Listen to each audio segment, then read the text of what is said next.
it is difficult to picture the sheer scale of the Arabian Peninsula. In 2022, I packed up my bicycle and set out on the most ambitious adventure I've ever attempted. A 3,600 kilometre cycle journey from the shores of the Mediterranean Sea to the heart of Saudi Arabia. Whoa, it's got super windy all of a sudden and super sandy. I'd pedal across vast deserts, mountain ranges, and 4 countries, facing sweltering heat and intense isolation, but surrounded by breathtaking beauty.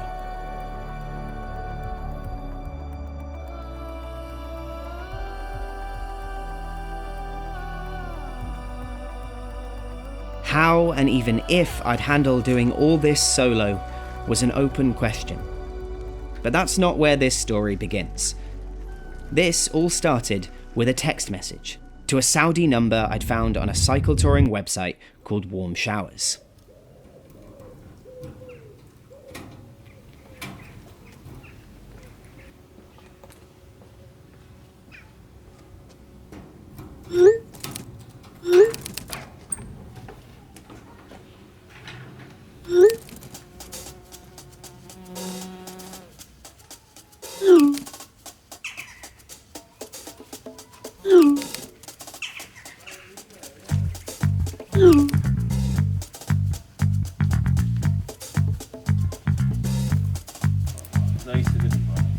New set, got new front and rear gear cable, front and rear brake cables.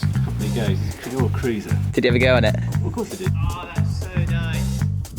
Hi Kieran, hope I'm pronouncing your name correctly. Good to see all your messages and inquiries. Here people, they are very friendly, they are welcoming you everywhere. You will love it. I forgot to put the mud guards in the box and we've just taped it all up.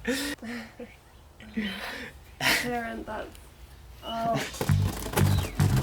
Hey Anas, you managed to pronounce my name correctly on the first try, which is very rare. Hardly anyone does. Hi Kieran, good to hear that you're still planning. Hey again Anas. Sorry, it's been a while since you sent this message. I've been explaining to my friends and family that I'm going to be cycling across Saudi Arabia later this year and they all think I'm crazy.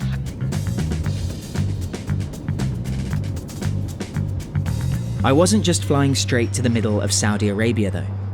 Instead, I'd got in touch with a couple of relatives I'd never met before in Israel, Mickey and Judith. Hello! Nice to meet you in person. Yes. But before we go any further, I wanted to add a quick disclaimer here. Right now, following the horrendous October attack that killed 1,200 Israelis and saw 250 kidnapped, and Israel's devastating invasion of Gaza, tens of thousands of Palestinians have been killed and millions displaced. The scale of the destruction inflicted on Gaza has led the International Court of Justice to rule that the population of Gaza is at imminent risk of genocide. And despite a United Nations order to halt their offensive, Israel seems determined to press on with the invasion, with the city of Rafah, which was supposed to be an evacuation zone, in their sights. This video was filmed back in 2022, a year before the war. But I know now is a weird time to be publishing a video about cycling in this part of the world, given the circumstances. My goal through these projects has always been to learn about everything from culture to conflict in the places I cycle through, and present that to you, whoever's watching this. So I will talk about these events in detail in episodes dedicated entirely to them. But because I'm publishing more or less chronologically in the order that I filmed the series, this episode doesn't go into detail on those topics, and instead covers what starting this journey in Israel was like before the war. And one final note, since this series will cover such charged topics, it's important to remember that the views expressed in these episodes, both my own and the people I interviewed, don't necessarily represent the views of everyone that appears in the series. So with that, back to the video, where I'd met some relatives in Tel Aviv. Hello! Nice to meet you in person. I met you now in the airport Yes. with this big bicycle. Welcome Yeah, thank to you. Israel. Put them and my new pen pal, Anas, in Saudi Arabia together, and I had a vague route. The plan was to start at the southern tip of Israel and head north via the coast. I'd cut inland and then turn south through Palestine, making a stop in Jerusalem before crossing over to Jordan. From there, I'd follow the Jordan Valley until I reached the Saudi border and would attempt to cross the vast Arabian desert to Riyadh, Saudi Arabia's capital. This would be my most extreme ride yet. 3,500 kilometers of desert and a fair dose of regional instability.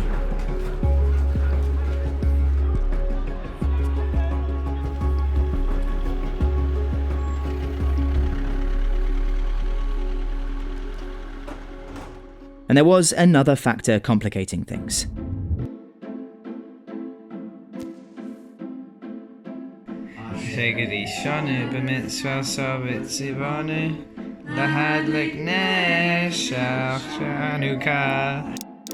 Now, just to be clear, I'm not a religious guy, but I do come from a Jewish family and consider myself to be Jewish regardless of beliefs. I feel no connection to Israel. The only active link is my step-aunt and uncle that I was staying with in Tel Aviv. But a lot of assumptions are made about Jews and our political beliefs and allegiances based purely on our heritage. In some of the places I was cycling through, that could pose a serious problem. So I had no idea what to expect if and when people learned of my Jewish background. All I could do was hope for the best. So with all that in mind, why choose this part of the world to do this? Well, if you've watched any of my videos before, you'll know that this isn't about getting from point A to point B. This was an opportunity to travel through some of the most culturally, religiously, and geopolitically important regions on the planet. It was a chance to learn about a part of the world that is so often misunderstood or misrepresented, for better or worse. But beyond everything else, it was about meeting people from different walks of life. Those that I'd never have the chance to spend time with otherwise. Oh my goodness, that is insane. And as always, that would be the real adventure. Good luck, good way, good luck, good way. And a selfie, selfie! Thank you everyone! Beautiful, beautiful. Welcome to Hebron and welcome to Palestine.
As I readied myself for the mammoth journey ahead, my plan had started getting a bit of attention.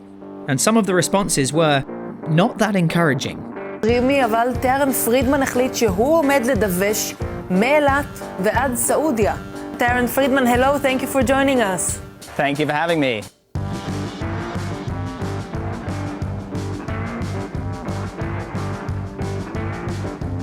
You're not a professional rider, right? Far from a professional. I have almost no idea what I'm doing. So where did you get the idea to cycle from Israel to Saudi Arabia? My whole concept, the reason for my trip is I'm cycling around the world in search of stories.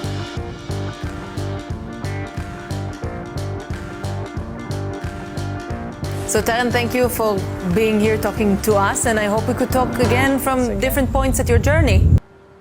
It wasn't just online comments either. People I spoke to in person expressed similar feelings. The chances for you to come back are, let's say, less than 40%. This is my view. If there was a bridge, then I would tell you, you have 60% chance that the bridge is going to fall. If you walk over it, would you cross it? Apparently, you're crazy enough to say yes. Good luck, baby. If you're going to stay here, you're going to be safe. What about on the bicycle? On the bike, I'm worried. Yeah. I'm worried, and I hope everything is okay, but you have to be careful. You have to eat, drink, and look at the people. You have to be careful. Yeah. Please. I will. It wasn't exactly a confidence boost, so just as I was set to begin cycling, I was feeling pretty nervous and questioning if I was in over my head. But on the flip side, I'd also received a lot of messages like these, along with countless offers of places to stay around the country. So that gave me some hope as I got my bike onto a bus and headed to my starting point, Eilat, a city in the Negev, the 12,000 square kilometre desert in the south of Israel that covers over half of the country's total land area. I just turned off the road behind me there, and it seems like I'm actually just cycling into the desert for a few kilometres. Oh man, there is nothing around. My first offer of a place to stay came from Tomer, a manager of the Camel Ranch, which turned out to be a kind of glamping resort. I think people are asleep, so I have to be quiet, but this is where I'm staying for the next 2 nights. And it was here that the journey was well and truly beginning.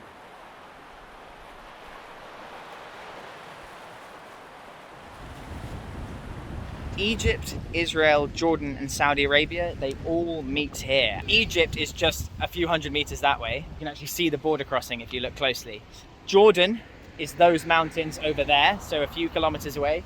Saudi Arabia is 20 kilometers in that direction, and it's from here at the meeting point of all these countries that my cycle tour is really beginning.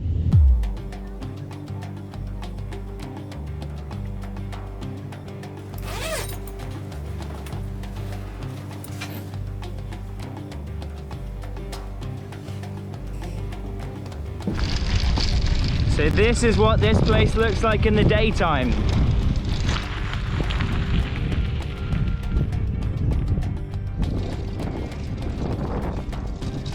Wow, this is it. I'm actually starting the cycle tour.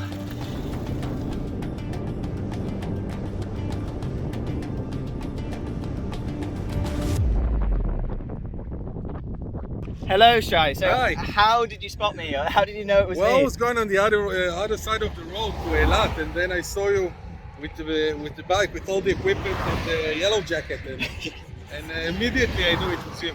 So I'm already getting recognized, which is pretty cool. There's a celebrity.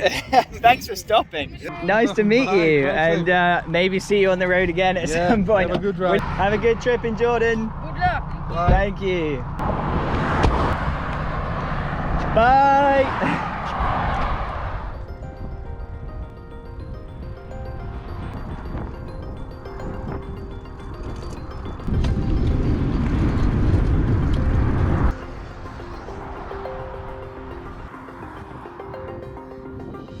Day one was an adjustment, and not a particularly pleasant one, as I followed an incredibly busy road north, and struggled in the sweltering heat of the afternoon sun.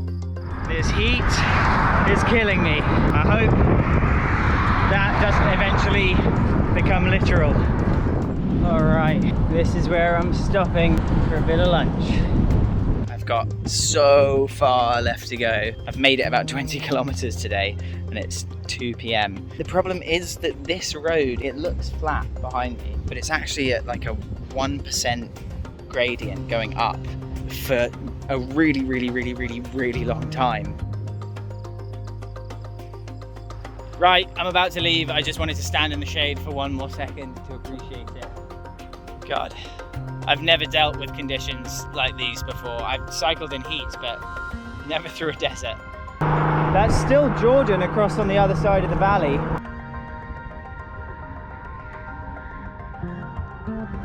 So far, the desert has been a strange place.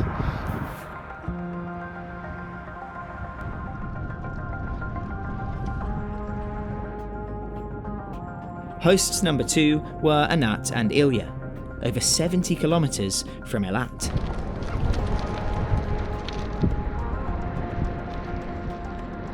It's so dark, and I'm struggling, finding this very hard now.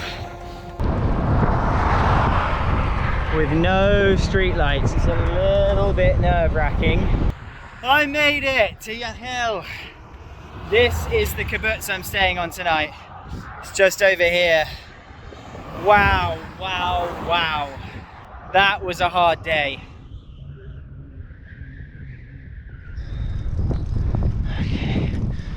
Hi. Hey Anna, it's Tyrion. I'm good. I'm at the gates, I think, to the kibbutz. No, it's closed, but there's a tractor that's just turned up, so they might open it for them, I guess. Here we go. I arrived exhausted, but with a bed to sleep in, a place to shower, and a hot meal. This looks glorious. I can't tell you how happy I am to see this in front of me. This is so good. This is so good. Thank you. This is where I'm staying on a kibbutz, and it's super nice. My second day on the road, and I woke up to the first clues of an approaching Jewish holiday.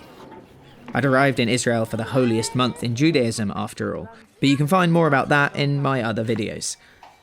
For now, Anat sorted me out with breakfast and a packed lunch, and I prepared for a planned 97-kilometer ride. Right, this is it. This is desert cycling. So I had to load up on water. I've got these two full, this one underneath, which I added recently, and also another 1.5 litres back here. I've been told by basically everyone that that's nowhere near enough, and I need about double what I have. Unfortunately, I just can't take double on the bike, so I'm gonna have to flag down drivers if things get really bad to see if they have water. Thank you so much for having me. That was really nice. Now I'm off on my big 97-kilometer ride. Thank you. Good luck with that. Thank you. Bye. I set off, still knackered from the day before, heading for another host almost 100 kilometers away in Mitzpe Ramon.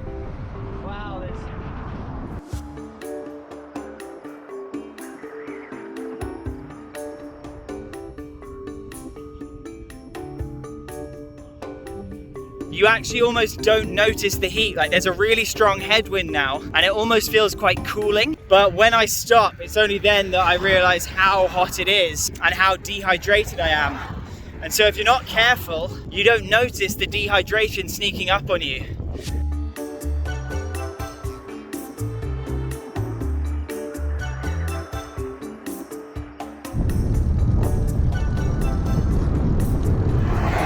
Today has been almost entirely uphill so far, and I think it's going to continue that way. As the day drew on, I was still getting recognized. Efrat and Ohad recognized me at the roadside and stopped to say hello. So hello guys. Hello. Thank Shalom. you. Hello Dima and Natalie. These guys were driving past and they stopped to give me some dates. Really lovely.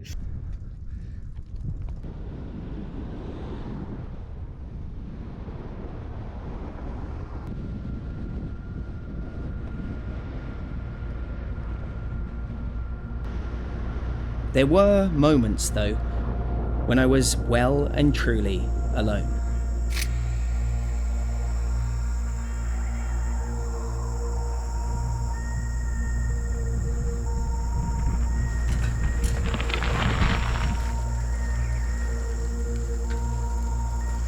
In these stretches of quiet, the reality of where I was sunk in. My plan had been to flag down drivers if I ran out of water, but There is nobody around, and this seems like a pretty quiet road.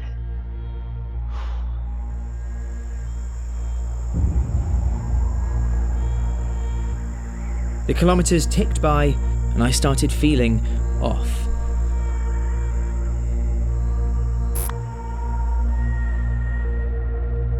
A pounding headache, the relentless heat, no shade anywhere as far as I could see.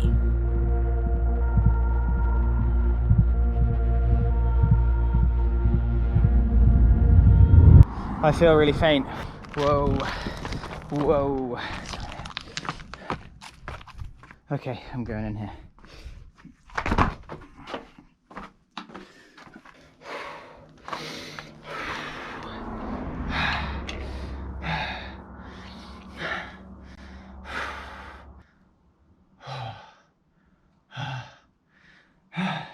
Wow, that was really hard, that hill. In a ditch at the roadside, I felt truly rough. And going on like this for another 30 kilometers when it would soon be getting dark didn't seem like the best idea. So just 48 hours and 120 kilometers into my journey, I had to admit it. I wasn't ready for this. Someone will come by. Someone will come by. My only option was to hitchhike the remainder of the way to my host's place in Mitzpe Ramon. I'm not sure. I'm trying to get to Mitzpe Ramon. I'm going to Saudi Arabia. Wow. So, although this is day 2 and I'm already... Wow, it's okay. Yeah, You'll figure it out. I've been saved! Thank you guys for stopping. We're going to try and get the bike and all the bags on and in the car. But that's amazing. Thanks so much. Thank you. Oh, the pump, yeah. So this car then can do anything. She can go off-road. Oh wow. She can be a pickup truck. And also it's a sports car. A rescue vehicle for cyclists. Look at all these hills that I'm missing. It's beautiful to see. Accepting what felt like failure on my second day was a tough pill to swallow. But I'd have thousands of kilometers to make up for it. And I was sure this wouldn't be the last time I'd need to ask for a ride. Thank you so much, guys. That was awesome, and hope to see you up in the north. Yeah, we'll see you. So, with a little help, I'd made it to my first milestone. Mitzpe Ramon, the next significant town in the Negev Desert after Eilat, that sits on the edge of an ancient crater formed by erosion over millions of years. I'm having my first rest day of the cycle tour. And if you look around here, just behind me, there is nothing but desert as far as you can see. It is absolutely incredible. And I have never, ever seen any kind of landscape like this. I may have struggled a bit to get here, but it still felt pretty amazing to have cycled over 130 kilometers through the desert. The scale of the journey ahead made that seem like nothing. But when I set off in a couple of days, my legs would be slightly stronger, my body a little more tolerant of the heat, and maybe most importantly, after all the kindness and generosity I'd received from total strangers, my spirits would be up. 130 kilometers down, thousands more to go.